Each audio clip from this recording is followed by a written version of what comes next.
Hello, welcome back to the Creative Differences Podcast. This is the podcast where everyone is in it for the love of the game. My name is Dallas, and I am basking in the duality of recently watching one of the best shows I've seen in recent memory and one of the worst movies I've seen in recent memory.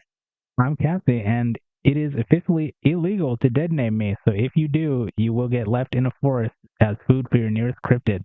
I'm not going to ask questions. And I'm Demi, and I would like for us to finish this episode so that I can go back to watching the live-action Avatar: The Last Airbender show that just came out. Welcome to another episode of the Creative Differences Podcast, your one-stop shop for movie reviews, Fancast Fridays, Throwback Thursdays, and a number of other pop culture-related items. Today, it's a late review, y'all. We're so sorry, but I got sick, so we had to postpone. But today we are reviewing Madam Web, The Vince Staples Show, and Mr. and Mrs. Smith. Yep. Sometimes people get sick. What are you going to do about it? Nothing. You're going to listen, not complain. Yes, Gabby's not here. You can tell because you don't hear her. We told her that Venom's tongue is not part of the newest Sony Spider movie, and she said she wants no part of this episode, and she stormed off. We have not seen her since, so sorry. Before we get into it, I mean, I'm not going to blame her. Oh my God. You wouldn't. But you guys share that. So you are here, yes. The tongue wasn't a deciding factor I mean, for you know, sometimes some things you just got to accept. Yeah. Can't have the tongue every time you want it. Hey guys, please like, share, and subscribe because we watched the really bad Last Airbender movie. Please, for the love of God. I watched it basically 4 times to get that episode out. Yeah. So she watched it a lot. It was exhausting each time. Yes. But speaking of movies we watched for you guys, Madam Web. We watched Madam Web. It is directed by S.J. Clarkson. He worked as a director and EP that means executive producer, on TV shows like Jessica Jones, The Defenders, and Made for Love. He also created the show Mistresses. I believe that is a British show, if I'm not mistaken. It is written by S.J. Clarkson and Matt Sazama and Burke Sharpless, the writing team, and Claire Parker. Matt and Burke wrote Dracula Untold, Gods of Egypt, and Morbius. Sony spun the block on these two. One thing that they gave this world that I will thank them for is Power Rangers 2017. Yes. They worked. Yes. Saw that. Forgot to write that. Love Power Rangers 2017. Fun time. Loved it.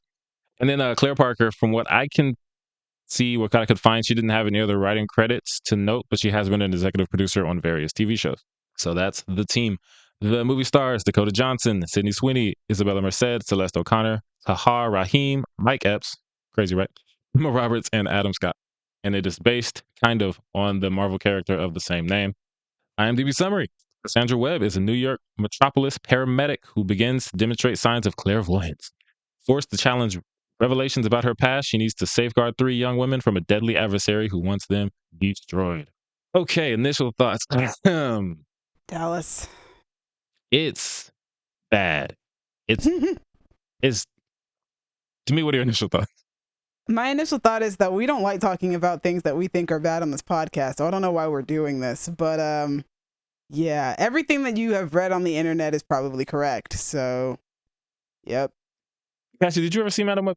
No, I haven't seen it yet. You'll probably like it. Haven't gone around. I'm so disappointed that you like. This is the perfect Creative Differences moment, because when the trailer came out, you were like, "Yes, I'm about it," and I was like, "What is going on?" And I was both.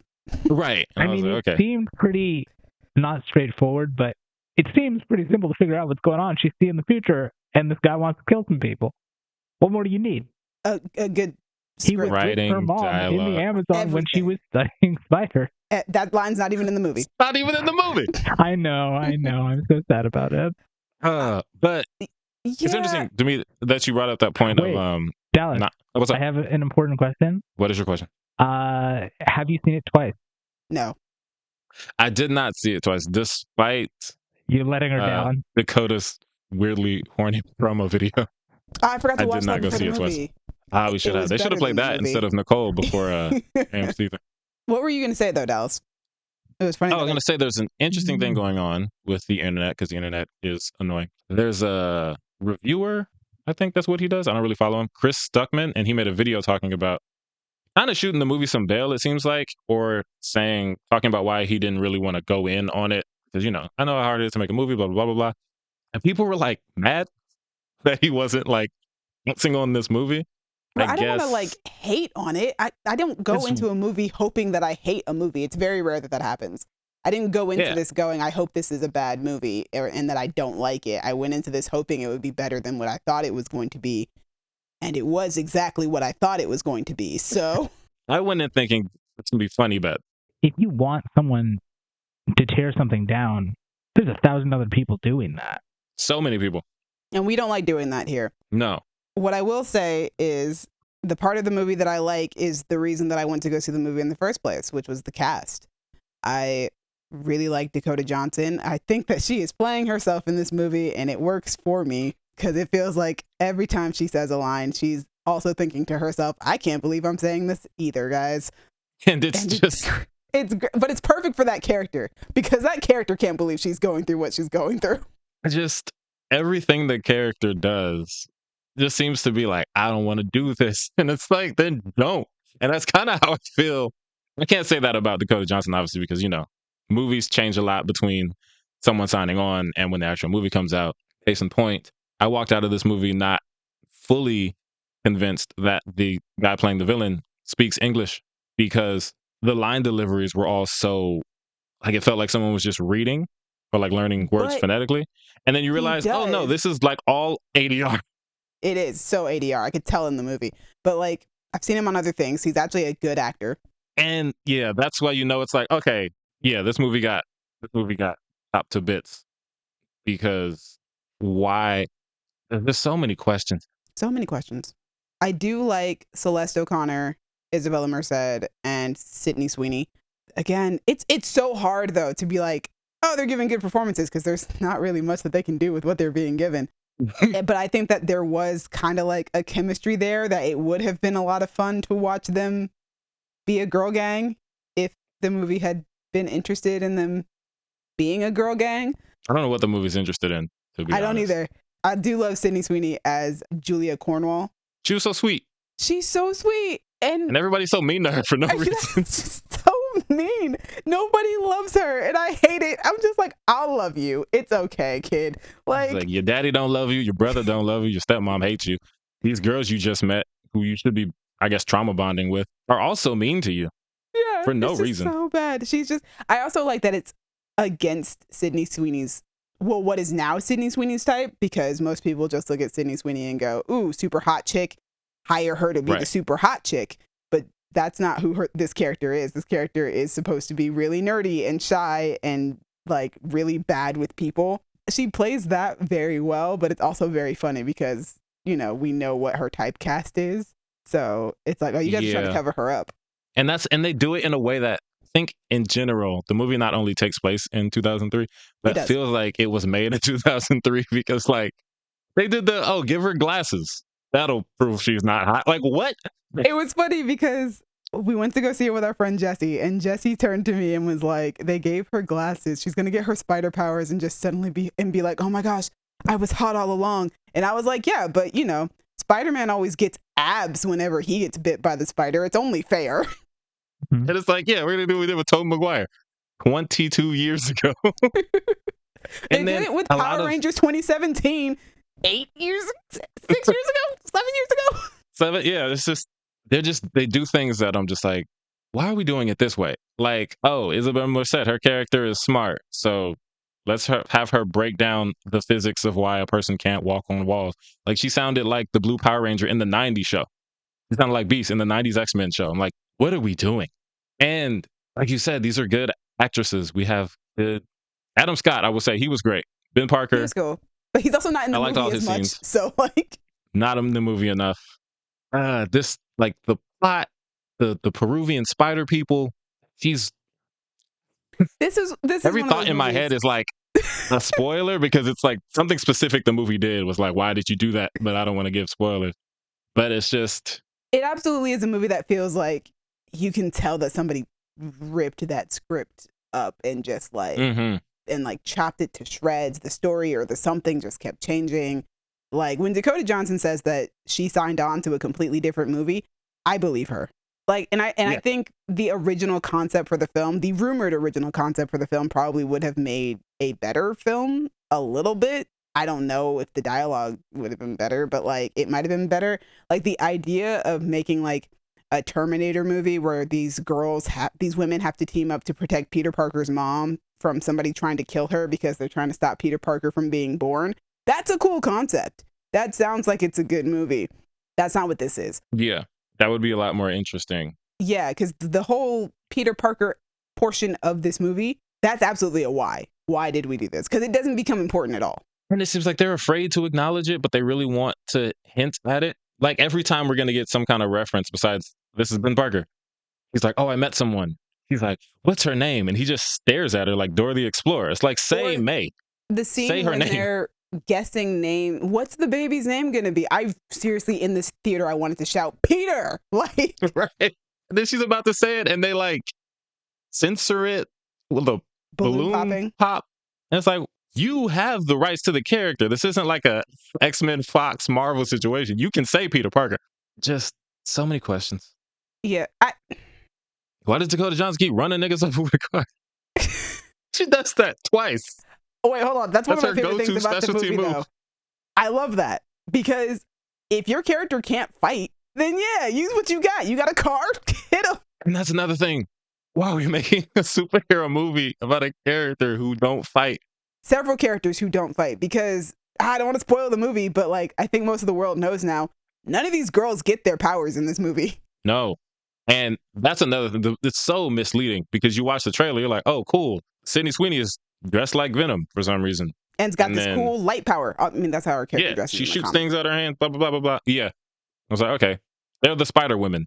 And then Madam Web is also there. But no, they're just 3 teenage girls and an EMT who can kind of see the future sometimes. The girls done amazing going on? No. They're ordinary girls who are on the run from evil Spider-Man. And then Madam Web is like, all right, this dude's trying to kill you. Hide in the woods for a few hours. I'll be right back. Oh my God. The girls just sit there. And that's the thing is like they don't have enough to be characters. Like some of them, they're tropes. We have Julia is the nice girl next door, the sweet, quiet girl. Isabella Merced, Anya Corazon is Mi corazón, the snarky, Anya. smart girl. And then Maddie is like the punk skateboarder. I'm rebellious. Me with the, rich parents. Mm-hmm. But you only get these things through the way they speak to each other because they don't get to do anything. We talked about this off mic. I was saying that this movie felt like, as I was watching it, I was like, you guys are hitting the plot points that you're supposed to hit at all the right times. There's a scene where all the girls give their traumatic backstories, and I was like, in a really good movie, this scene would hit because the girls are doing a good job playing it, and it's playing at the right time in the movie, but everything before this hasn't earned this moment. No, they just start saying it. And it's like, wait. And it's funny because the writers did this better in Power Rangers 7 years ago. Oh my gosh. The campfire scene But you have like this scene. One of my favorite scenes. Right. And they were just like, hey, let's do that, but in a hotel. But also, let's not establish that we should care about these people at all. I don't know. I don't know what happened. I don't like publicly bashing on movies. I'm willing to do it like in a private conversation with other people. Yeah, our conversation after the movie was great. Yeah, I don't like do it. I don't know. Like I get what the dude who you were talking about is saying. Like I understand how hard it is to make a movie. So I don't like going into movies hoping that I'm going to dislike a movie. I didn't go into this hoping I would dislike it. But I came out and was just like, I literally said after I came out, I'm so sad because it just Isabella Merced, we just got a picture today of her with the cast of Superman Legacy. So good for her on getting what is probably going to be a better superhero movie. Statistically speaking, it's got to be. It's got to be. Please, somebody out there, please put Dakota Johnson and Sydney Sweeney in a better superhero movie. And Celeste O'Connor, because I liked her. I've never seen her before. Especially because Sydney Sweeney was so dedicated to playing this character. Like all the research she put into it. Her being like, I really wanted to do this specific upside down pose because it's her iconic pose. She does it all the time. I wanted to make sure that I did it in the costume. I was the one actually doing it. It wasn't a stunt person. Like, I was like, that's cool. She was super dedicated to doing this and seemed like she was having a good time. Please put her in a good superhero movie because she'd probably be very dedicated to it. I'm sure somebody will because, she's been booked and busy. She is now, yeah. Set up for success in Hollywood. Yo, Kevin Feige, James Gunn, somebody. Don't make it work. Somebody do make it. it work. it was also so funny because a few days before we went to go see it, I had been talking to somebody who was like, I don't really like superhero movies. I was trying to tell them, I was like, yeah, but a lot of, like, I was like, there are a few of them out there that really elevate the genre. Like, they're really, really great movies. And then I went to see this and I was like, all right, I get it. That's fair. Yeah. Sometimes they can't all be hits. Can't all be hits. Can't all be hits. So yeah, we can move on. But last thing I want to say is talking about like not wanting to publicly bash a movie. Mike Flanagan, I follow him on Letterboxd. Oh, no. And his review for this movie is just the entire Nicole Kidman AMC script. He just marked it with a heart and was like, we come to this place for magic, and did the whole thing. You know what? Why not? You know what? Also, I also want to point out that I have been actively avoiding Sony's Spider-Verse movies ever since I saw Venom because I didn't like Venom. So then I was like, the rest of these don't. Yeah, you're like, I'm not going to like what they're giving to me. Yeah, I would see the trailers and be like, this doesn't interest me. And I went to see this one because I was like, I really like this cast. So fingers crossed. And it just kind of confirmed everything that I already thought about the Sony Spider-Man verse. So I will go back to what I was doing. This is actually the first one I saw the trailer for and was like, nah, because the other ones were like, it ranged from like growing up as a big Spider-Man fan, I was like, I really like Venom. I think Craven is fine. Morbius, all right, whatever. So that's kind of how I felt about the movies they were making for them. And Madam Web, I was just confused. I'm like, that's an old blind woman who can't walk. How did we land here already? You have Black Cat. You have Silver Sable. Silver Sable is a super spy. What happened to that movie? We were supposed to get Black and Silver. What? That sounds great.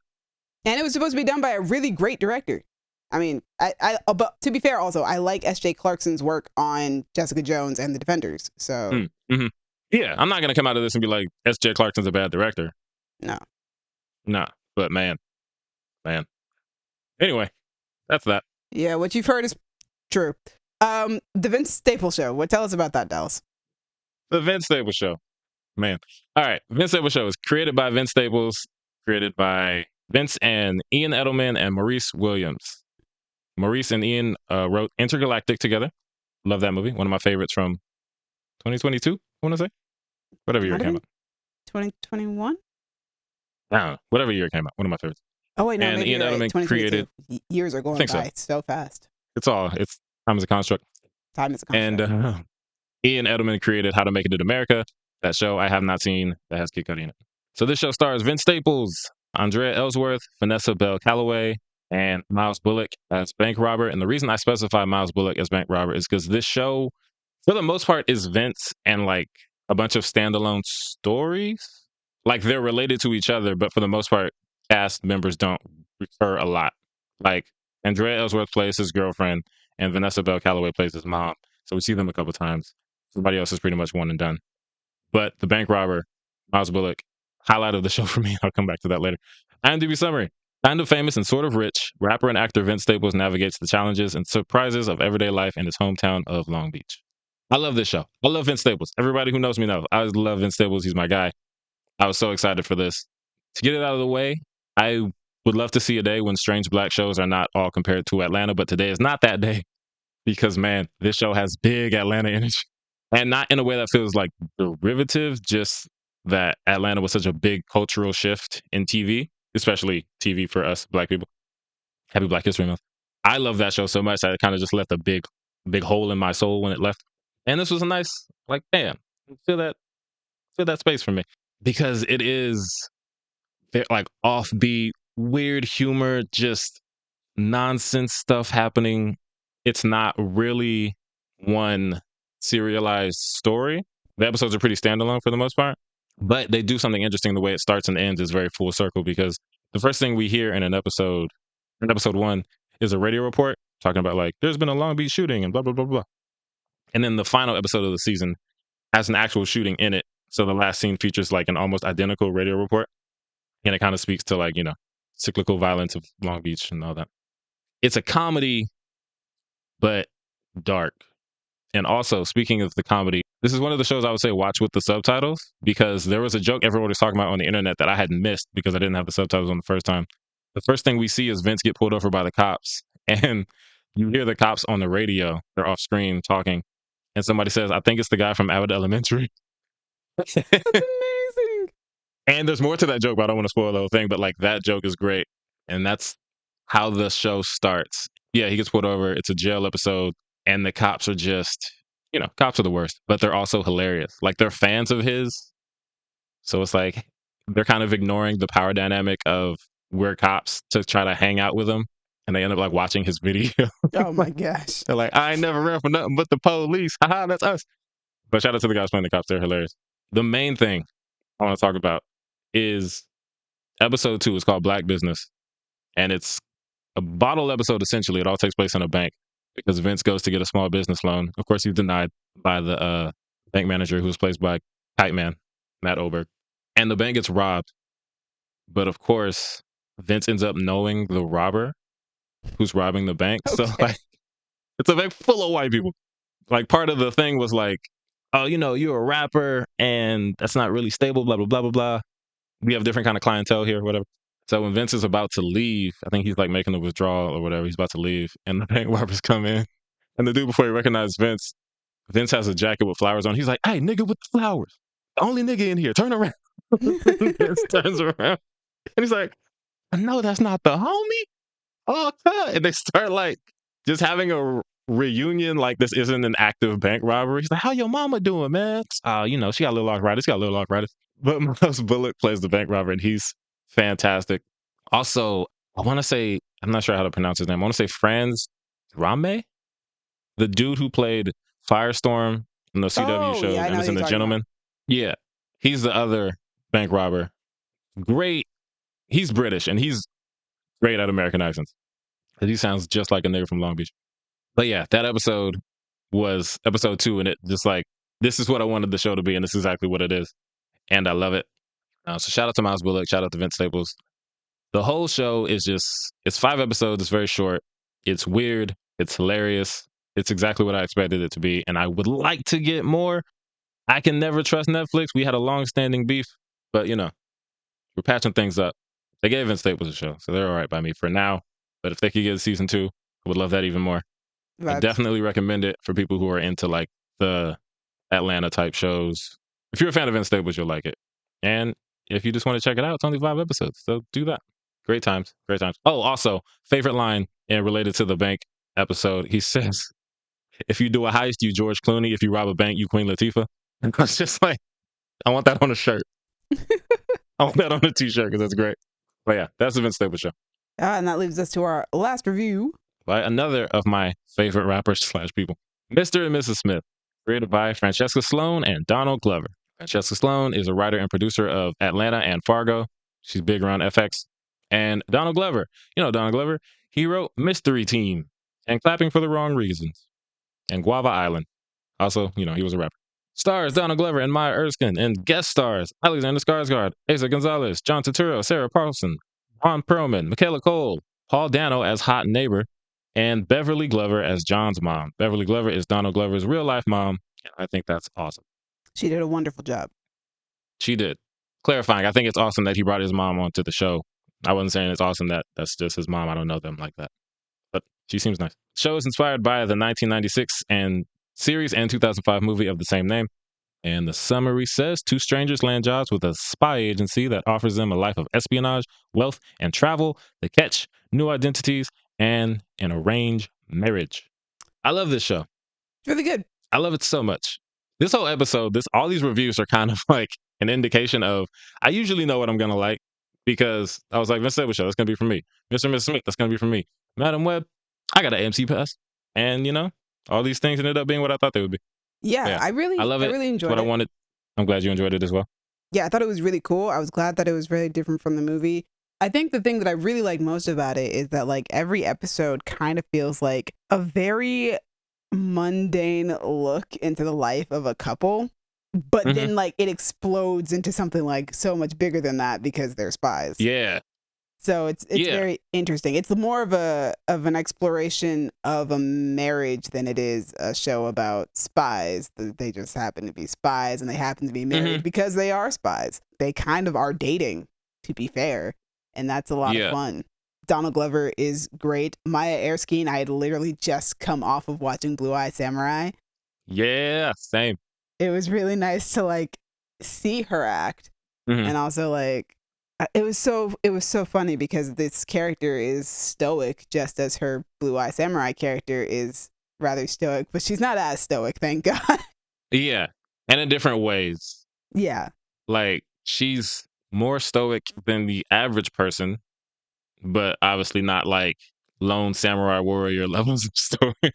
But it's yeah, like you talked about, it's more of a relationship. Like first and foremost, it's about the relationship, and the spy story is the backdrop, which sounds like the opposite of what I would want, but it really works. It works. It really works because not only is that the foundation of the show, but the whole show is kind of built around it. Like the episode names are stuff like first date, second date, vacation, double date, and they do things that you would do in a show that's just about a marriage. Like, oh, we met the cool new couple, and we really want to be friends with them. But of course, in this show, that couple is also a couple of spies, and they kill people. And a lot of shows you would get like, we hang out with this new couple, we find out something weird about them, and this one takes that to an entirely insane level. Like that FaceTime call in the helicopter is maybe the highlight of the whole season for me. The couples therapy episode is great. They do a really creative version of like parenting differences in the episode Ron Perlman. Yep, that was very But it's like Ron interesting. Perlman is like 70 years old and you have him being the kid element, and God, it worked so well. Yeah, like every episode is really well written. Everything is really well done, really well directed. The action is still really cool. I told somebody that like that this show might not be their jam because like within the first 5 minutes somebody gets like their like a bullet through the cheek. But that's like the only really graphic part of the show, funny enough. Like it kind of it's not as graphic as that anytime else afterwards. Like there's blood, but it's not like Right. it's not that shot where it's like, let's do the slow reveal of part of his face having been blown off. Like, Yeah, which was a lot to start with, but yeah, I had to start somewhere. it's a really good show. I really enjoyed it. I hope that there's a season 2 because it left us off on a cliffhanger. You could leave it as an ambiguous ending, sure. I would like you to not, but but I would be interested to see what the rest of this world looks like, because we start off with a different Mr. and Mrs. Smith, and Right. I was fascinated by, oh, well, what's their life like? And we meet another Mr. and Mrs. Smith later on in the season, and I'm like, oh, they have very interesting lives too, and it's clearly very different from the Mr. and Mrs. Smith that we are following. Right. This is very interesting because this is a show where we could follow them every season, but it's also a show where you could follow a new Mr. and Mrs. Smith every season too. So Yeah, it works. It could be an anthology type story because you've established what this world is, and that obviously there's a bunch of different pairs around there. and there are different ranking levels of those pairings as well. And I would be so interested in following a different couple every season, but man, I love this couple so much, so I don't want to not see them. It's a very like toss up. It's like I would love to follow these two some more because especially after that cliffhanger, just to see how things work out for them. But also I'd love to follow a couple like Asa and Alexander's couple, or like, oh my gosh, the other couple that we got, Parker Posey and Wagner Maura, I want to say his name is. Yeah. He's the big bad wolf in Puss in Boots too. Oh, funny. He's really good in that too. Yeah, it's great. But yeah, I would be interested to see what other couples are like too. So it's a really good show though. It's on Amazon Prime, easy to watch, 8 episodes. They fit with each other so well. Donald Glover is this weird combination of awkward and smooth that his whole career we've seen the weird side, and a couple of times we've seen the smooth side. Like he played Lando. He was very good at that. Can't wait for him to do it He's again. usually right. Even Ern has his like smooth moments, and Maya Erskine is like a combination of adorable and terrifying that I love, because in terms of like the capability of being a spy, cutting off everybody, resorting to violence, she's right there, like bam. But oh yeah, she's some of the moments very close to being a sociopath, as she mentions herself, as mentioned in the show. But also like when they're just together and they're doing the moments that you can kind of forget are a spy show. All the times when they're just like in the bed talking to each other, I was like, man, I would just watch them be in a relationship, and I don't usually feel that way about characters in the TV show. Like, do something. I think. But yeah, I would just watch them hang out.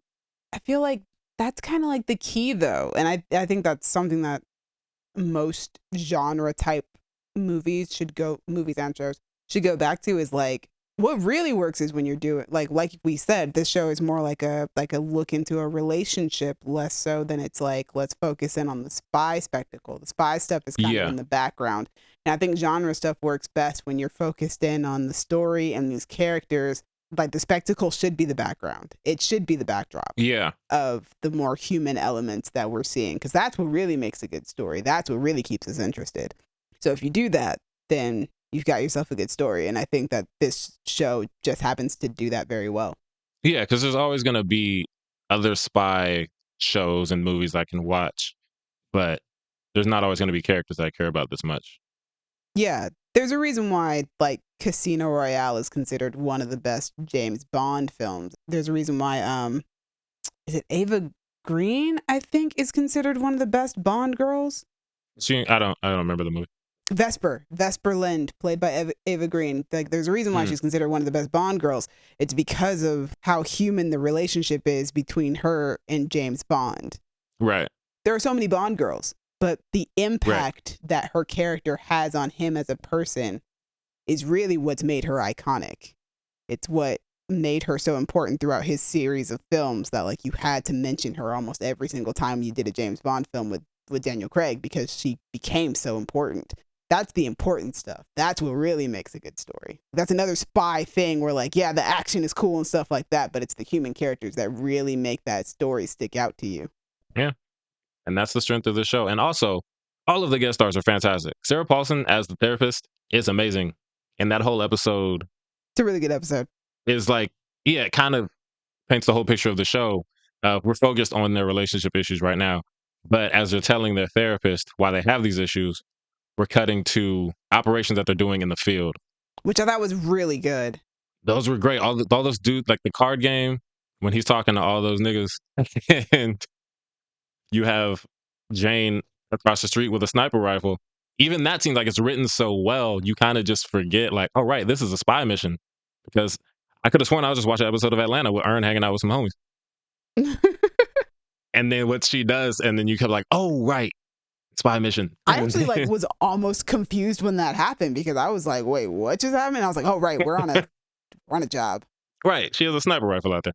Also, this show became a fixation for me in the case that, like, after it finished, I went on YouTube and just watched a bunch of videos of them. I'm like, oh, the autocomplete interview.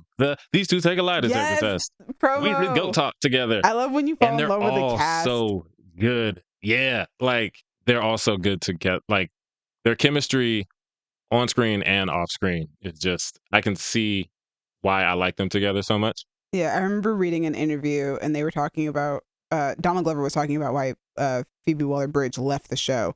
Mm-hmm. One of the things that I thought was really funny was that he mentioned that when Maya came on board, there were certain jokes and scripts that she would like, and usually it was a joke that was written by Phoebe before she had left the show. And right. I just thought that was so interesting. Like, those were her favorite jokes, and it's like, it's still like, even though Phoebe left the show, there's a part of what she did that's still very much aligned with what was new that was brought into it with Maya. Mm-hmm. Yeah. Whenever you know an actor left and you see, like, who took their place, there's always a curiosity. Like, I wonder what it would be in I'm that still version. Curious. Absolutely. Yeah. Because I liked their chemistry in Solo. So I'll always be curious as to what it could have been, or what anything could be, really, with them working together. It could be, I would just love to see them work together again. It doesn't have to be this. Right. But yeah, I want Donald Glover and Maya Erskine to work together forever. They're just so good. Like, you're Emma Stone and Ryan Gosling? Yes. Becoming a fan of her through her voice acting, it was interesting to see her, like, actually see her this whole time, because she's so good at acting. Like, the line when they're kind of realizing that they care about each other, I can't remember which mission it's after, but, like, they're sitting there and she looks back, and the way she says, like, no, I really care about you. And you can see her in her eyes that she's, like, fearful of it. Like, I didn't get into this to care about somebody. And man, I do not want to. It's too late and I'm stuck here. And she plays all of that with that line delivery. And it's just like, her whole character is just kind of gives me that. But yeah, It's a very good great show. So good. And that takes us to 10-minute takes with Cassie. 10-minute takes with Cassie. What you got? What you watching? What you watch? What did you watch 10 First, minutes of? I know the answer is probably no, but is this the longest silence from me? I think it might be. It might be. Can't be. I don't think it is. I don't know. 3 reviews, no Cassie interjections. I think I interjected once, I think, in Madam Web. She talked to us during Madam Web. But I'm pretty sure that we've gone longer. There are definitely people listening who forgot that Cassie was here. Probably, and that wouldn't be the first episode that's happened. That's true. It'd be like that. It do be like that. Because I don't go see things. No, you don't. Or just watch things that are new. True. 2 of these things are just on streaming services. Yeah. Cassie, 10-minute take? What did you watch 10 minutes of? 10-minute take. This one was, it was a bitch to find. So, to me, that's your fault. I'm blaming you. What was it? What did I put on there? Because I eventually found and watched the first 10 minutes of Killjoys. What? But God, it was hard to find. As soon as you said hard to find, I was like, Killjoys. But Killjoys shouldn't be hard to find. It's on Sci-Fi. No. The last season is on Sci-Fi. I think season 3 is on Sci-Fi. It's like... They removed it? They have like 2 seasons on there. Yeah, season 1 is not on there. Season 2 is not on there. It's like... It's very strange. I haven't done a rewatch in a while, so now I'm upset. Now I have to find a way to rewatch it. Crap. Yes, my favorite show of all time. 10 minutes. Tell me how you feel. I forgot I even put that on there. Remember, because this is also some number of days ago. Let's see. It starts with, I don't even remember the name. It's Johnny. Is that the man? Johnny. Yeah, Johnny and Dutch. Right. He's like he's strung up and getting maybe tortured, or they're about to torture him. I don't know if the torture has happened.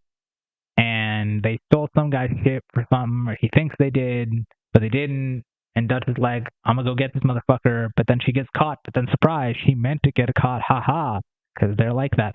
And they do some fighting, and they do some, beating people and getting a bounty, and it's a great time for everybody involved, except for the guy who gets kidnapped or captured. But whatever, who cares? And then they go back to the place, which has a name that They go to Westerly. It was very like, okay, cool. And they turn in the dude who's like, you should come work for me. And they're like, nah.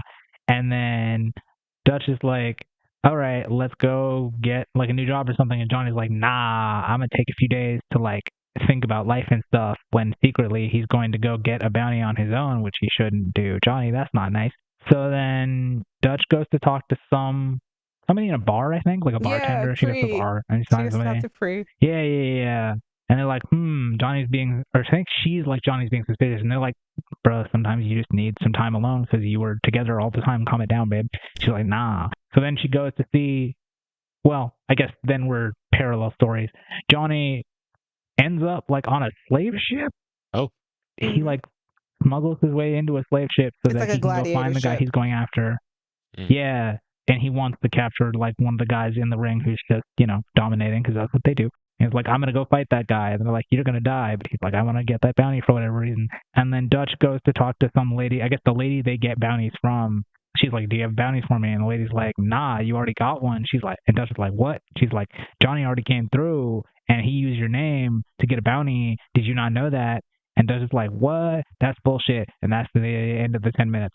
That's such an interesting place to end the... That's actually a really good place to end the 10 minutes, though. That's a lot of information to get within the first 10 minutes of a show, honestly. I mean, it is and it isn't, though. Like, at its base, it's these two people are bounty hunters, and there's some friction between them. Like, the details, obviously, it's more nuanced than that. But I feel like it wasn't... I didn't feel overwhelmed. Yeah. It's so interesting, because as you were describing it, and I haven't watched episode 1 probably in a while, but like you were going through it and just I could see every scene in my head, and I was like, when does this 10 minutes end? Because there are some times where I'll recommend shows and I'm like, the first 10 minutes probably doesn't do justice to what the rest of the show is, and like that first 10 minutes I'm like, no, that's a good indicator of what you're getting yourself into. It is very interesting though, because you still don't know who Johnny is going after for that. But I think that scene where you end off on the 10 minutes, I think you at that point should have found out that Johnny picked up a level 5 warrant, and Dutch doesn't do level 5 warrants because... And they don't do that because that involves murder, I think? Level 5 warrants are always kill warrants, and Dutch doesn't kill people. Right. So, I think he's like, I'm going to stop at like a level 3. Yeah, she's 4. But She Johnny's stops at like, 4, and nah. that's it. Okay. Yeah. But Johnny's like, nah, I'm gonna go kill this man without you for some reason because you won't. I'm gonna go get my ass beat, I guess. I don't know. Interesting. Oh, that's actually that's a really good place, I think, to end. It's like if you wanted more information, like it would be a good like spot. It's definitely a good use of 10 minutes. It Yeah. tells you like, okay, this is who these people are, this is what they do. Uh-oh, there's tension. What's going to happen with that? They're going to be mad at each other, but also she's probably going to have to save him because he's probably going to be in trouble. Like it's a solid 10 minutes. It does pretty well in 10 minutes of what I'm assuming is what, like a 45-minute? Yeah, like an hour long show standard. Right, yeah. Yeah, so I mean, it's really good use of time. I was going to say it's a very efficient use of time. I'm actually very surprised, but I always do tell people that Killjoys is one of my favorite shows because it's, in my opinion, so very well written from season 1 all the way down to season 5. So yeah, just hearing that the first 10 minutes is like that efficient with its time, and you get like a really good idea of who your characters are, and that you're going to create some conflict here. Here's what they do for a living. Here's what the world looks like. Or, well, the universe, technically, because they live in a galaxy. They live in the J. That's good. Great. Cool. Awesome. I love Killjoys. Like I said, it's my favorite TV show of all time. Highly recommended. I'm upset that you can't really find it like that. It's they have like season 5 and season 3 on there or something. It's or maybe 3, 2, 5, like 3, 4, 5. I don't know, but it's a weird like they don't have season 1 on there, and I was like, why would you not? Yeah, they've got it's like on Fubo TV, which I've never heard of ever. What is that? I don't know. I used that once to watch a football game. I got a free trial and they canceled. That sounds like someone who vaguely knows P. Diddy decided to make a streaming network. What? Is that P. Diddy, or am I mixing that up with No, I might be mixing that up with somebody else. For Fubu. Who did Fubu? Oh, man, that was a deep cut. That's a 90s deep cut. Man, I don't know. Fubu. I don't remember who made Fubu, but I know what you're talking about now. Yeah, that's weird. That means I really need to buy this on DVD stat then, so that I can always have it. Also, fun fact, I talk about Hannah John Common a lot on this podcast whenever she pops up in something. This is the TV show that introduced me to her. This is the show that made me a fan of Hannah John Common and her character. Well, that is true. Hannah Hamatoshin, good job. It's also Dutch is probably one of my favorite characters of all time. Right. Great, cool, awesome. Yeah. I'm glad that you watched it. I always thought that you might like it. It's got a little bit of a Firefly energy to it. So that was what intrigued me. I mean, give me Firefly without Cassie, did you say if you like it? The villain.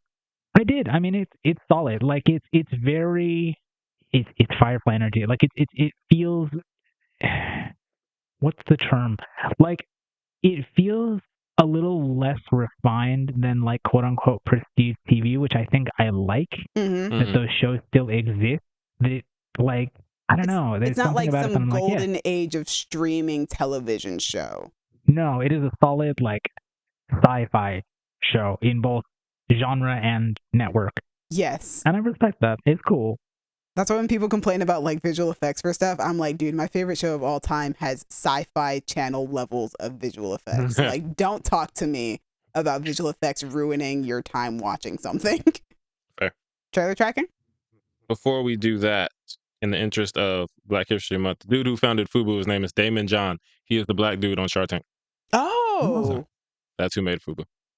So if you're ever watching Shark Tank, you're like, what did that guy do? He made Fubu. That's awesome. He did the culture a service.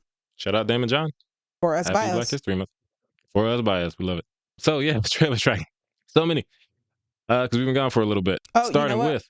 Also love that Cassie's What You've Been Watching. Black History Month stars a black woman. Hey, look at that. Look at that. Man, this could have been an all-black led episode of freaking Madam Web threw everything on. They've got Celeste O'Connor. A little Mike bit. Epps makes an appearance that I was surprised by. Sit that little black girl in the woods for 3 hours. Anyway. Yeah, the Deadpool and Wolverine. I don't have a transition. There is no transition. Okay. There's no transition. Deadpool and Wolverine. We finally got the trailer and officially a title. And I'm so excited to finally care about the TVA because 2 seasons of Loki did not do it. I don't think this is going to make you care about the TVA. It's going to make me care about something with the TVA in it. Fair. Yeah. Yeah. what's interesting is like when you said that, I was like, oh, thank you, Dallas, for also sharing my apathy about the Loki TV series. Because I saw when the trailer started and we saw like the little rods come out with the lighting up ends or whatever. I was like, the TVA? Oh, we're MCU now. Oh, okay, Yeah, crazy. you're in it. And the funny thing is, I cared about the TVA in Loki. Actually, that's like part of the reason I'm so apathetic to the show Loki. I liked the TVA. I didn't care about Loki. So I wanted to follow them. I didn't want to follow You were him. watching the wrong show. I was watching the wrong show. I'm very excited. I love the Deadpool movies. Same. Not as much as Dallas. I'm very happy that Vanessa is back. I was very excited to see Louis Tan back as Shatterstar. Our girl Negasonic. Sugar Bear, Yukio, lots of people are back. Freaking Buck from the first movie. No, he's in the second one too. I was glad the family was back. I'm not sure how much they're going to be in this movie, but I am glad that they are there, especially Vanessa, after they fridged her last movie. Yeah. Man, Wolverine, who is in this trailer twice. And the first time, I don't think it's Hugh Jackman. No, the shot of him in like the white tux from behind. Nah, he looks a little small to be Hugh Jackman. Mike could be. I don't know. I mean, I don't know. Mike could be. There's so much I don't know in this trailer, and I love exactly. That. I don't know what to make of it. A lot is happening. The TVA is just there, although it feels like a different TVA because I don't know these people. I don't know this man. It's not Gugu. It's not Woonmi. It's not Rafa. Yeah. We got Mr. Darcy. Who are these people? You're not. But the TVA. it feels so Deadpool, which I love that for a teaser because it's like, hey, by now you probably know if you rock with Deadpool or if you don't. So we're just gonna say this is what you're getting. If you like it, you like it. If you don't, you don't. But like, you know. It's happening. The dope reloading shot. He snaps his wrist back into place after it breaks. Pegging jokes, lots of blood. He's fighting in front of the 20th Century Fox logo, and I can't wait to find out what the narrative reason is for that. He sees all the footage of the MCU characters. Yeah, like, I can't wait. And I didn't realize exactly how much I missed Deadpool until like the smallest little thing when he's in the elevator and he's suited up and he goes, I was like, that's Ryan Reynolds doing his thing. And I'm so happy about it. Before we move on, there was also that poster they released with the friendship bracelets. And I said, I understand friendship bracelets are a thing. It's just a thing. It is honestly just a thing. This could just be a thing. As a Taylor Swift fan, though, and knowing how close she is to Ryan Reynolds and Blake Lively, to the point where Ryan Reynolds was watching the trailer at his house and Blake Lively was actually at the Super Bowl. I'm just like, so Taylor Swift cameo as Dazzler, maybe? Because of the, friendship bracelets were such a huge thing on her tour this past year. And that rumor of her being in the movie has been going around for a while now. And Hugh Jackman did, in fact, go with her and Ryan Reynolds to a Chiefs game over the past year. So maybe this could just be a friendship thing. Things are adding up. And to be honest, the way that they do their marketing, I doubt it's just, oh yeah, friendship bracelets are a thing. Either it is hinting at she's in it, or they're messing with people and they want people to think she's in it. But it's definitely intentional regardless of what direction they're taking it. And I don't see why they wouldn't do that if like they are friends. There's no reason to not put her in there. Regardless, I'm gonna see the movie anyway as a Deadpool fan and as a Swiftie. Yeah. So I win both ways. You have a nice little surprise, or you just see another dope movie. But man, also Pyro's in this movie. Yeah. I keep missing him whenever this trailer is playing. He's in like one shot and he's like, I love this part. And he actually is dressed more like Pyro from the old school, like the comics in the show, which I think is cool. Of all the people to bring back, I did not expect Pyro to come back. That's cool. But yeah, I'm just ready to... Could add Iceman, my boy Sean Ashmore, which funny enough, his twin brother is on Killjoys. He's Johnny. I always forget that there's two of them. And they have my birthday. I love it. Yeah, look at that. Yeah. Look at y'all. But yeah, I'm excited. Also, I think last time we were talking about this was probably our most anticipated when it was untitled Deadpool film. Yeah, now it's got. And for the title to be revealed as Deadpool and Wolverine, it's like, oh, okay, so this isn't just Wolverine's in the movie; it's Deadpool and Wolverine, which makes me even more excited. Which I kind of figured when like the first announcement of the movie was, "Hey guys, Hugh Jackman's coming back as Wolverine." Right? You want to come back? It's like, yeah, I love it. I can't wait. It'll be fun. It'll be a fun time, and it's our only MCU movie of the year.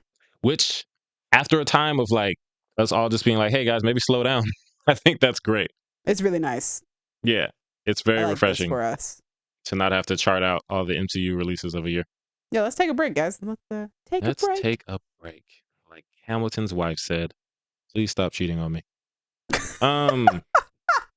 Next up, we've got Wicked. Next up, another Super Bowl trailer or first look. I think they call it a first look. They called it a first look. It's not much of a trailer, but yeah, we've got Wicked. Cassie, what are your thoughts? It looks. It's kind of the thing I said off mic, like right after watching it, was Cynthia Erivo looks pretty great. Ariana Grande is there, and that's kind of how I feel. I mean, that said, I also like that run at the end does not hit for me, but it's hard when Idina Menzel looms so large in just anything she like. Also, it's Idina Menzel. How are you going to compare anybody to Idina? Idina Menzel made such like that riff so iconic that every alphabet after her has just done it exactly the same way that she has. So to break away from it is kind of like, whoa, what are we doing? Whoa, what? Huh? That's not how that goes. I can respect it as a choice. I do too. Yeah, no, don't. I always respect when remakes or adaptations try and do their own thing just a little bit, because you should. I do want, and this is not this movie specifically, but it is in this movie. Like, can we please stop muting all of our colors? It just makes me so sad. It's just the modern age. That's just the way things go. Yeah, I will say that anticipation is a word for this. I do think Cynthia Erivo looks phenomenal in this trailer. Like, she looks like she is doing a wonderful job as Elphaba, and her playing Elphaba has never been a question in my mind. Like, from the moment she was cast, it's like, yeah, she's gonna do a great job at this. I believe that, and I know it in my gut. Like, she's gonna be so good in this role. And if anything, she's the reason I am most excited to see this movie at this point. Ariana Grande has a lot to prove to me, because if you guys have listened to this podcast, whenever we have talked about Wicked, I have talked extensively about how much I wanted Dove Cameron to play Glinda. And she was the only person in my head who I wanted to see Glinda. So, like, Ariana Grande is going to have to compete with this potential in my head that I've had since, like, 2015, 2016. So she's... Oh my God, this movie's been talked about for that long. A reminder that this movie was supposed to come out in 2015, the same day as Star Wars The Force Awakens. Man, this is like, oh my God, New Mutants for musicals fans. It is, which is why me being like anticipating but not like super excited is kind of sad, because I was very excited for a very, very, very, very, very long time, and now I'm just like, yeah, that movie's happening. Yeah, 9 years, a long time to hold excitement. To only be like, oh yeah, that's happening. Right. But yeah, I'll see it. I will be honest, I'm more excited about the fact that Moana 2 is coming out on the same day. I will see both of them on the same day probably, but Moana 2 is really the one that I'm super excited about. My girl Ali E about to kill this. Thoughts and prayers to people working in movie theaters. Sorry, guys. Thanksgiving's going to be a rough one. But yeah, Ali E giving us a musical year. Love that for her. I appreciate her for it. But yeah, Wicked, it looks good though. Like, the movie, like, visually looks good. And like I said, Cynthia Erivo looks like she's doing a phenomenal job as Elphaba, and I can't wait to see her performance in that role. Same. All right, from there we have, what is it, Damsel? Damsel is next. Continuing on with the fantasy, I'm excited. Yeah. That looks really interesting. There are some movies that I see like trailers for that are like streaming movies, and I just think to myself, God, I wish I could go watch this in a movie theater. I would much rather watch this in a movie theater.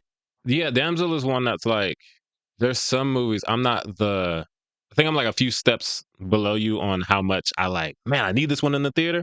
But there are definitely some movies that I feel like if I watch that in the theater, it might boost it up enough that I think I'd really enjoy it.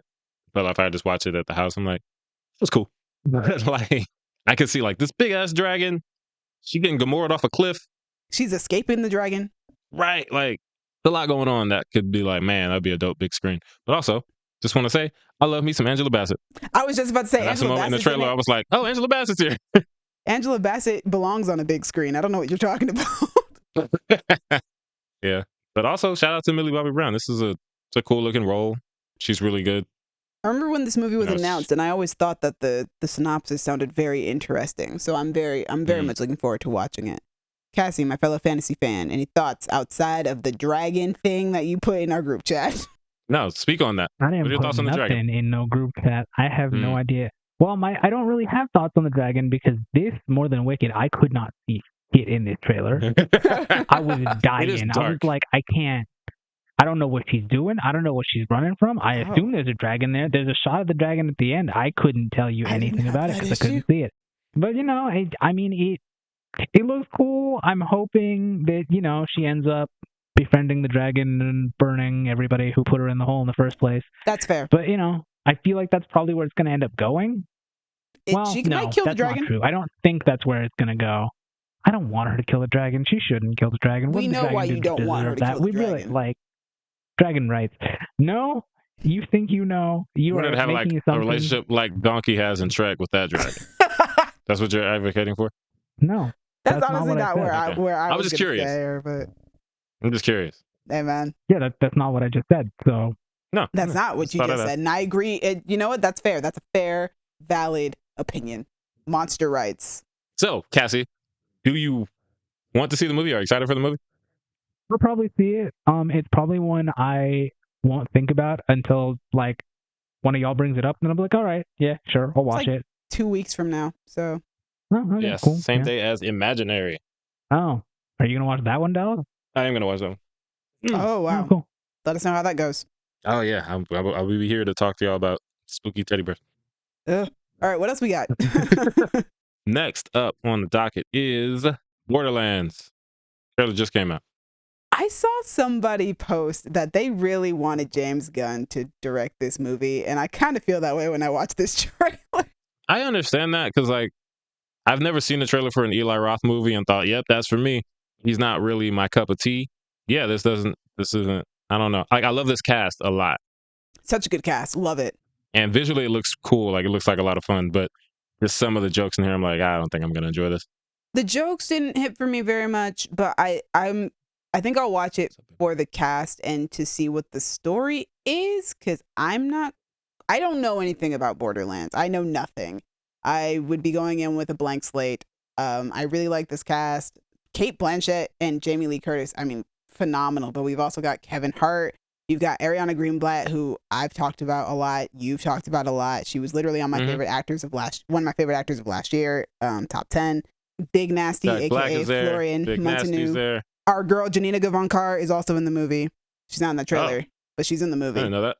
Yeah, so I want to support Janina because she's great. So I'll probably see it. It looks like it's fun. It looks enjoyable. I have no idea what to expect.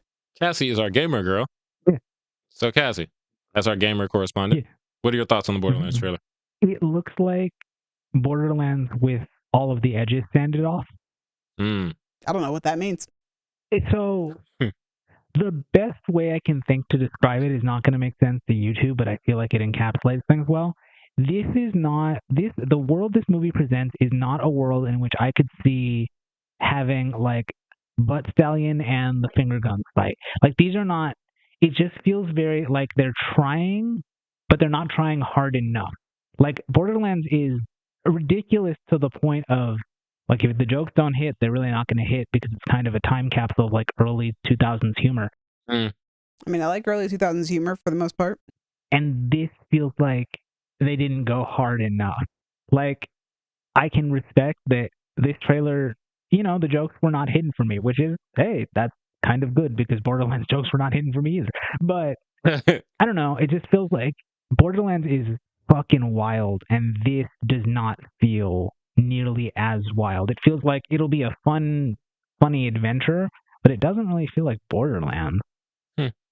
As someone who has not played it much, I can't really comment on that. But the audience maybe can. Somebody out there knows what you're talking about. Yeah, what do you guys think? Agrees with you. What do you guys think in the comments if you guys are fans of Borderlands? What did you guys think of the trailer? Because I don't know anything. I know nothing, Jon Snow. Same, exactly.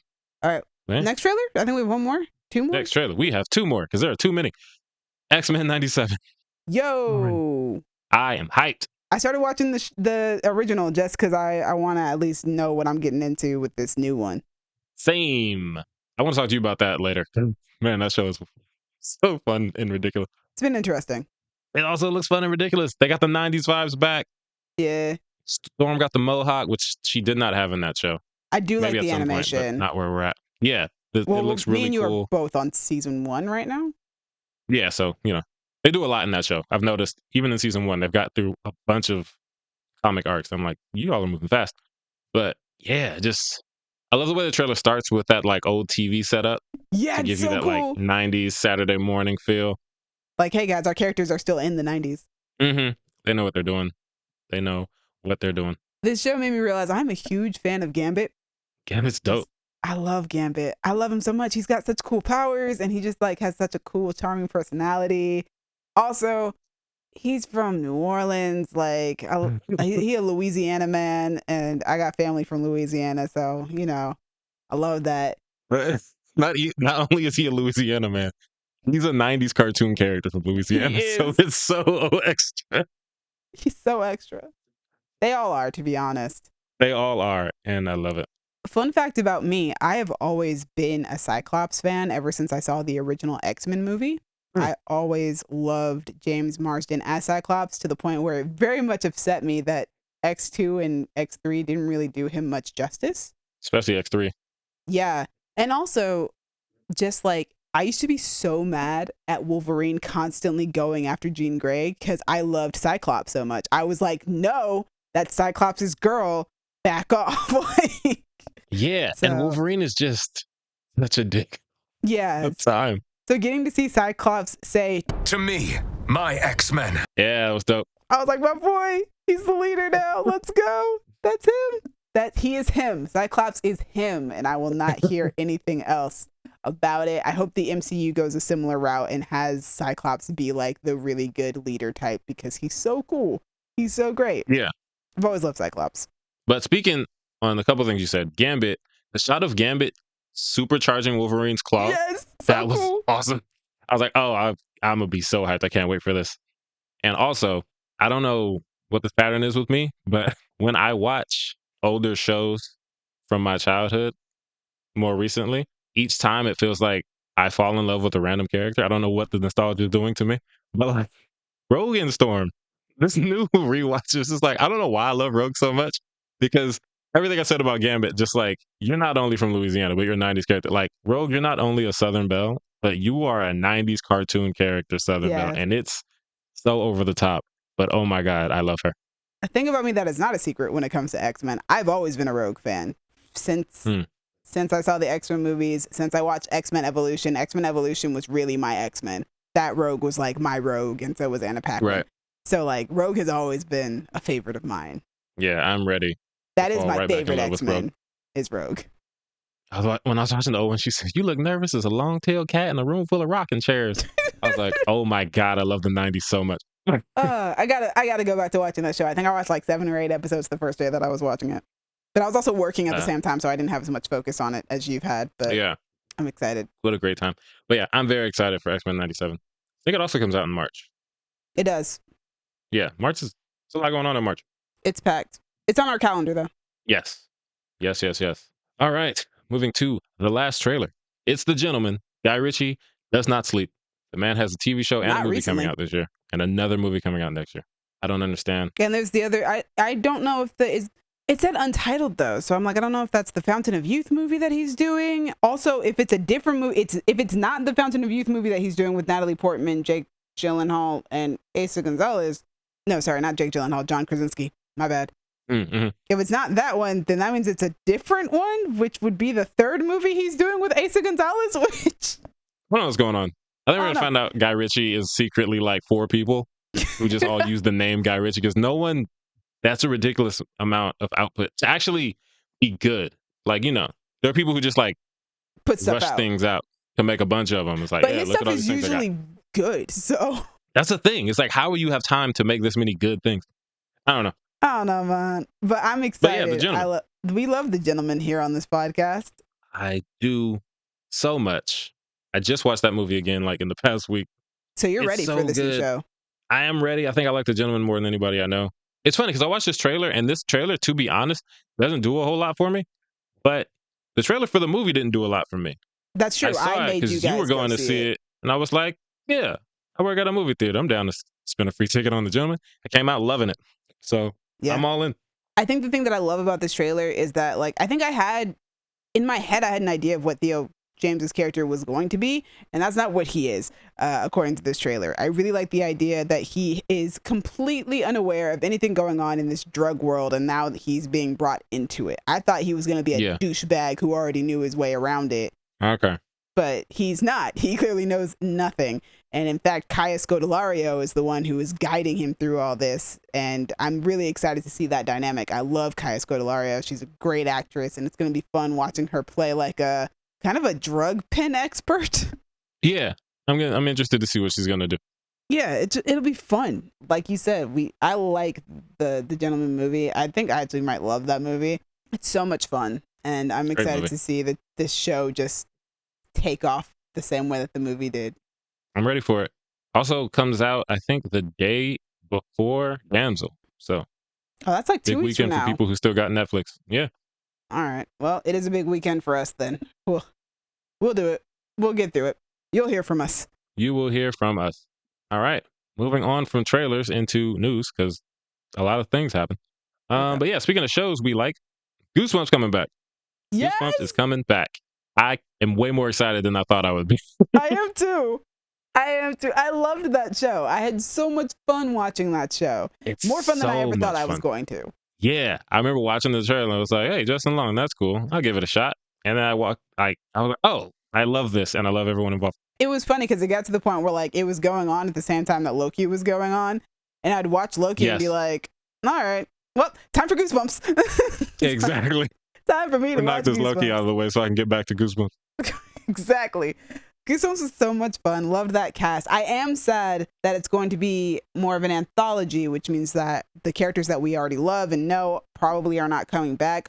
Although I did say it would be fun if we met a new group of characters, but somehow still managed to kind of like tie back to our OG cast of characters, because there are certain things I want answered. You guys left us on a cliffhanger. How dare you leave us on a cliffhanger and then not give us answers the following season? What kind of madness is that? A ridiculous cliffhanger too. I want to know if Isaiah and Margot end up together. Like, is that a thing? Because they had that whole thing going all season. Yeah. And it expressed himself at the end of the season. And I remember being like, this is not the time or place to be expressing your emotions. Y'all about to die. With the way that things ended up that season, it's like, okay, well, did they end up together? Did that mess them up? Like, what's going on? Like, what? Also, is there a demon running around? Yeah, like is something wrong with him?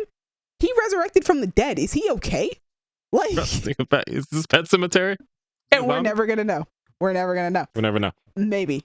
But yeah, that show was good. It was good. They had really good teen characters. It's like refreshing to have really cool teen characters nowadays that don't feel like a bunch of adults wrote them all the time. Right. Yeah. I'm excited. Kind of like Mr. and Mrs. Smith. It's like, with the anthology, it's like interested to see what they're gonna do. We're gonna miss the old characters though. But yeah, I'm here for it. All right, next news piece. More TV shows that we like. Abbott Elementary is coming back for season 4. I don't know if there's much more to say outside of woohoo. Nope, it's yay. It's coming back for season 4. We just started season 3. It's dope. Yeah. I'm enjoying it. I hope they bring Vince Staples back. And season 3 is not even close enough to being done for us to like know what this year's storyline is. So we can't even say what we look forward to in season 4, except more Abbott Elementary. So yeah, thumbs up. It's happening. Sterlin Harjo. They're bringing him back at FX, and he's bringing Ethan Hawke with him. For those who don't know, Sterlin Harjo created Reservation Dogs, which we love here. Yes, and Ethan Hawke is in one of my favorite episodes of Reservation Dogs as Alora's white daddy. Alora Dannon's white daddy. So yeah, I'm here for it. I'm a big Ethan Hawke fan. Like, it's like he's been acting for 50 years, but I recently became a big Ethan Hawke fan, like since the last few years. So him working again with Sterlin Harjo, I'm all about it. This is more of a drama. It is not a comedy. I'm interested to see what Sterling's going to do with the drama, because Reservation Dogs, to be honest, is pretty much a drama anyway. Yeah, some of the times for sure. The pilot is called The Sensitive Kind, and the story is described as a Tulsa noir about a guy who knows too much. Very vague. I like noir. I'm with it.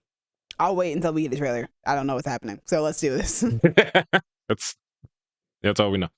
And moving from TV to video games, but kind of related to TV, they're making an Avatar: The Last Airbender fighting game. And like, not the first time. Is that a thing? That's a thing? Well, I don't know if Burning Earth. No, I don't. I guess not. Maybe this one will be good though. Fingers crossed. Multiplayer fighting game. I like that. Avatar. I like that.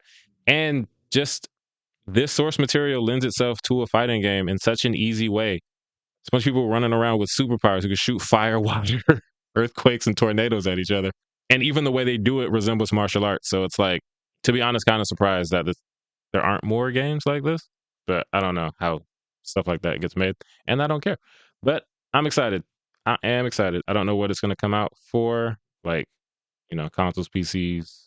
I mean, if it's just in development now, my thought would be probably the Switch 2, whatever that is, whatever comes out after the PS5 and the Xbox, because those are getting to the end of their life cycles, I think. Which is wild. Well, unless they do, if this is one of those, this is supposed to appeal to everybody and everybody should buy it, it might be one of those, like, it's on everything that is current now and everything that comes next. That would be nice, because I didn't even catch up to PS5, so there's no way I'm going to have a PS6 whenever this thing comes out. We need games for the brokies who still have a PS4, and that is the zenith of their technology. No one is doing that, Dallas. I know they're not doing it. Especially because it's been years. The PS5 has been out for years. At this point, no one's thinking about the PS4 anymore. I know. It's just sitting there sad and lonely. Yep. Well, that makes me sad because I'm poor. But whatever. It sounds cool. Being poor.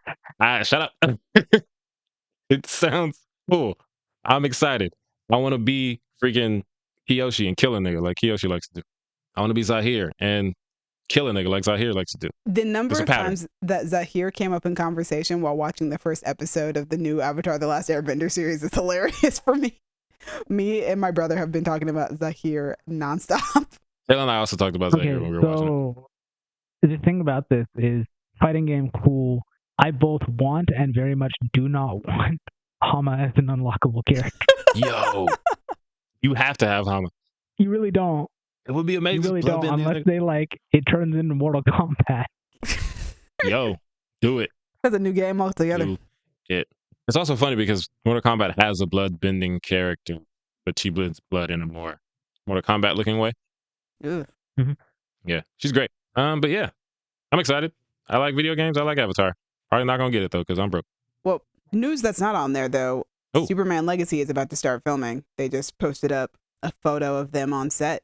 So they did. Congrats to them. Let's get it started. The DCU is just about to begin. Yep. I continue to wait to see what happens. I'm so excited to see what happens. I'm so excited. Yep. Let's go Superman and the Hawk Girl and whoever else is in that movie. So many people. Green Lantern's in that movie. Why not? It's Guy Gardner Green Lantern though. So. Oh yeah, I forgot about that. Even better or worse. I don't know. Played by Nathan Fillion, so probably better. Love Nathan Fillion. So now I'm saying better. And that's news. We made it through all that news. We made it through all those trailers. We made it through all that podcast. Audience, thank you for making it through all of that with us. Crown Digital, Brandon and Io, thank you for putting us on Spotify and Apple Podcasts. To me, thank you for editing, putting us on YouTube, going to see Madam Web with me because that was an experience. Oh, it's an experience, all right. But we did have a lot of fun discussing it that night. Yeah, I can't even say it was a bad experience because, we had a great time. Yeah.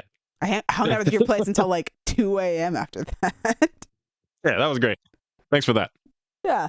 Cassie, thank you for your 10-minute take and your long stretches of silence during this podcast. Thank you for watching Killjoys. This is the second show that you've done for mine. Probably. I mean, if you got more to put on there, put them on there. Yeah. Random number generator will get to them at some point. Both of those shows might be on my top 10 favorite shows of all time, too. That's funny. Oh, they are. I know that they are. Probably. I haven't thought about it, but Willow's probably up there, yeah, for sure. Oh, definitely. It's not number one. Killjoys belongs there. Yeah, but, anyone who's heard you speak in the last few years knows that you love Willow. It's only been a year and 2 months. Has it really only been a year? It came out last year. It ended last January. That's ridiculous. That don't It started in November of... Hold on, the poster is above my head. Oh, but it doesn't have a year on there. It started in November of 22 and ended January of 23. Go ahead. I mean, you've given us 7 years of praise for that show, and it's only been out since 2022. I will continue. I need a rewatch, as a matter of fact. It's been a minute. Wow. Audience, what did you think of Madam Web? What did you think of Mr. and Mrs. Smith and the Vince Staples Show? Did you watch those two shows? Did you not watch those shows? Did you only watch the movie led by the white woman in Black History Month? Let us know in our comments or hit us on Twitter at y'all_different, Instagram and Tumblr at Creative Differences Podcast, Facebook.com/Creative Differences PC, or TikTok at Creative Differences Pod. If you want to talk to me about my favorite music artists and actors making shows in the same month, how blessed I am, find me on Twitter and Instagram at a king named Simba. Come talk to me about Grey's Anatomy because I'm like 5 seasons deep and I'm not going to stop, even though it's not very good. You can find me on Twitter and Instagram at SassyToothsayer. Hey guys, Mean Girls just came out on digital, so I'm still talking about Mean Girls and Renee Rapp and Ali E. Carvalho and Regina and Janice. So come find me on Twitter at Demi_Joie. Joie is spelled Joie. Thanks again for joining us. Tune in next time. We will be giving our review for Dune Part 2 and maybe Avatar The Last Airbender, the live action I think series. we can do it. Maybe, yeah. If we manage to get it binged in time, yeah, we'll definitely talk about it. I think we can do it. And Demi will give her review of the Dune popcorn bucket. I don't have a review for that because I won't be using it. You have to say it. I won't be using it though. Find a way. Find a way. I'm not even going to an AMC to see the movie. Go get one.